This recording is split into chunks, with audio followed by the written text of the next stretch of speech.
স্বাগত জানাচ্ছি সর্বশেষ আপডেট বাংলা সংবাদে। শুরুতেই সংবাদ শিরোনাম। শুরুতেই জানিয়ে দেব, হাসিনার জন্য ট্রাম্পের সাপোর্ট, নতুন রাজনৈতিক পাকানো এবং ট্রাম্পের হাত ধরে ফিরছে হাসিনা।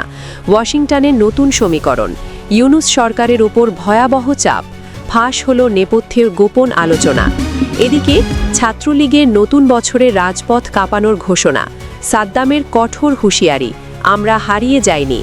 ঘোষণা পাওয়ার সাথে সাথে এবার মাঠ কাঁপাবে ছাত্রলীগ।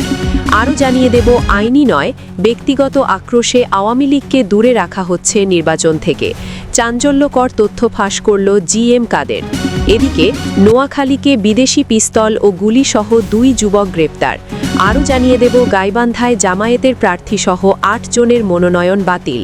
এবং সর্বশেষ 30 কার্যদিবসের মধ্যে হাদি হত্যার বিচার না হলে সরকার পতনের আন্দোলন, ইনকিলাব মঞ্চ।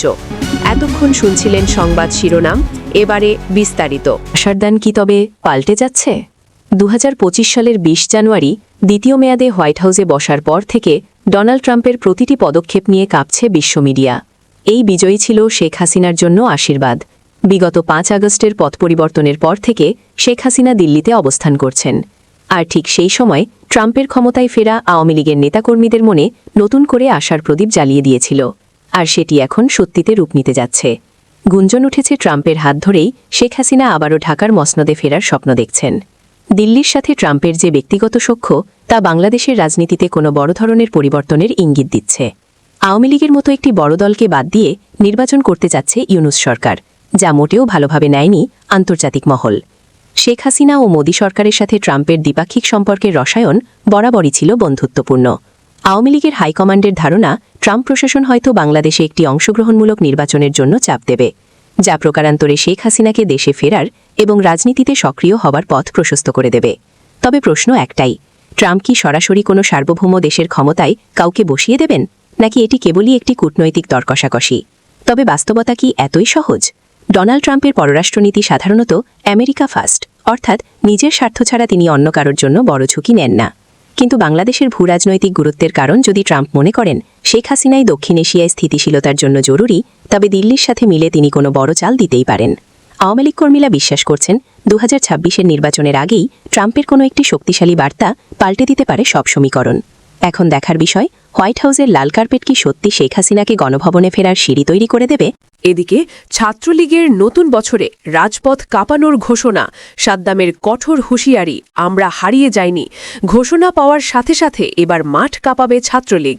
ছাত্রলীগের খেলা শুরু, দিল্লি থেকে শেখ হাসিনার গোপন বার্তা, এখনই সময় মাঠ দখলের।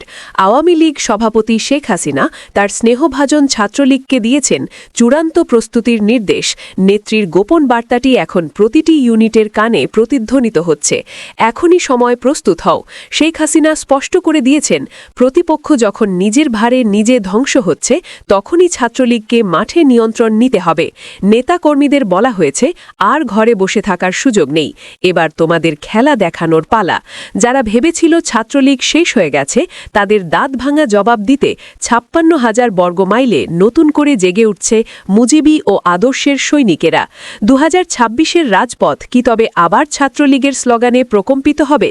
ছাত্রলীগের সভাপতি আগেই গর্জন করেছিলেন যে তারা হারিয়ে যাননি, আর এখন এনসিপির এই করুণ দশা ছাত্রলীগের জন্য এক সুবর্ণ সুযোগ তৈরি করে দিয়েছে।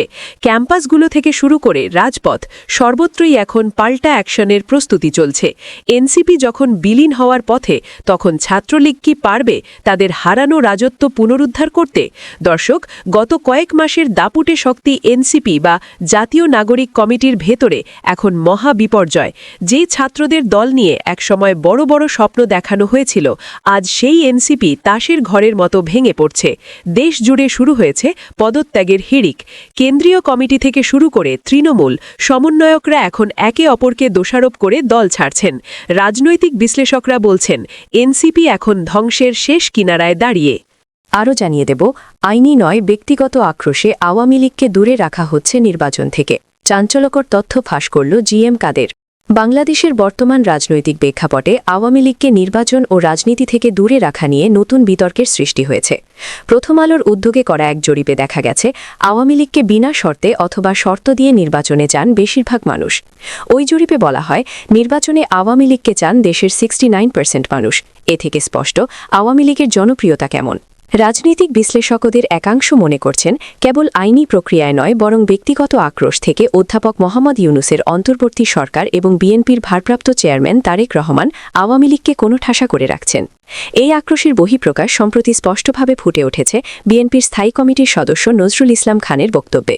গত বুধবার দুপুরে রাজধানীর মানিক মিয়া অ্যাভিনিউয়ে সাবেক প্রধানমন্ত্রী ও বিএনপি চেয়ারপারসন বেগম খালেদা জিয়ার জানাজার আগে গণমাধ্যমের সাথে আলাপকালে নজরুল ইসলাম খান তীব্র ক্ষোভ প্রকাশ করেন। তিনি মন্তব্য করেন, বিএনপি চেয়ারপারসন বেগম খালেদা জিয়ার মৃত্যুর দায় থেকে ফ্যাসিবাদী শেখ হাসিনা কখনো মুক্তি পাবেন না। তার এই বক্তব্য থেকে এটি স্পষ্ট যে দীর্ঘ সময় খালেদা জিয়াকে উন্নত চিকিৎসা। আরও জানিয়ে দেব, গাইবান্ধায় জামায়াতের প্রার্থীসহ ৮ জনের মনোনয়ন বাতিল।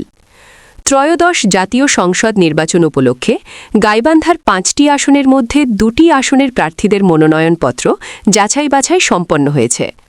শুক্রবার ২ জানুয়ারি সকাল ১০টা থেকে দুপুর ১২টা পর্যন্ত জেলা প্রশাসক ও রিটার্নিং কর্মকর্তার সম্মেলন কক্ষে প্রার্থীদের মনোনয়নপত্র যাচাই বাছাই অনুষ্ঠিত হয়।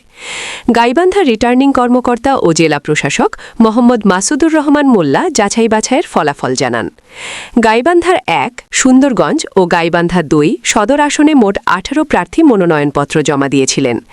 মনোনয়নপত্র যাচাই বাছাইয়ে গাইবান্ধা ১, সুন্দরগঞ্জ আসনে জামায়াতের প্রার্থীসহ ৫ ও গাইবান্ধা সদর ২ আসনে ইসলামী আন্দোলনের প্রার্থীসহ ৩, মোট ৮ প্রার্থীর এদিকে ৩০ কার্যদিবসের মধ্যে হাদি হত্যার বিচার না হলে সরকার পতনের আন্দোলন ইনকিলাব মঞ্চ। আগামী ৩০ কার্যদিবসের মধ্যে শহীদ শরীফ ওসমান হাদি হত্যার বিচার না হলে সরকার পতনের আন্দোলন শুরু করবে বলে জানিয়েছে ইনকিলাব মঞ্চ।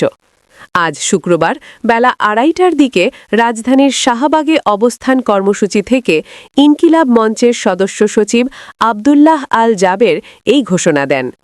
এর আগে জুমার নামাজ শেষে ঢাকা বিশ্ববিদ্যালয়ের কেন্দ্রীয় মসজিদ থেকে হাদি হত্যার বিচারের দাবিতে বিক্ষোভ মিছিল বের করেন ইনকিলাব মঞ্চের নেতাকর্মীরা। মিছিলটি ঢাকা বিশ্ববিদ্যালয়ের কেন্দ্রীয় গ্রন্থাগার হয়ে রাজু ভাস্কর্যের সামনে দিয়ে শাহবাগে এসে শেষ হয়। সেখানে বক্তব্য দেন আব্দুল্লাহ আল জাবের। তার বক্তব্য শেষে শাহবাগে অবস্থান নিয়েছেন ইনকিলাব মঞ্চের নেতাকর্মীরা। এতে শাহবাগ মোড়ের এক পাশের সড়কে যান চলাচল বন্ধ রয়েছে। গত ২৬ ডিসেম্বর থেকে হাদি হত্যার বিচার দাবিতে শাহবাগে কর্মসূচি পালন করছে ইনকিলাব মঞ্চ। এর মধ্যে ২৯ ডিসেম্বর স্যালিউটিং আওয়ার কালচারাল হিরো শিরোনামে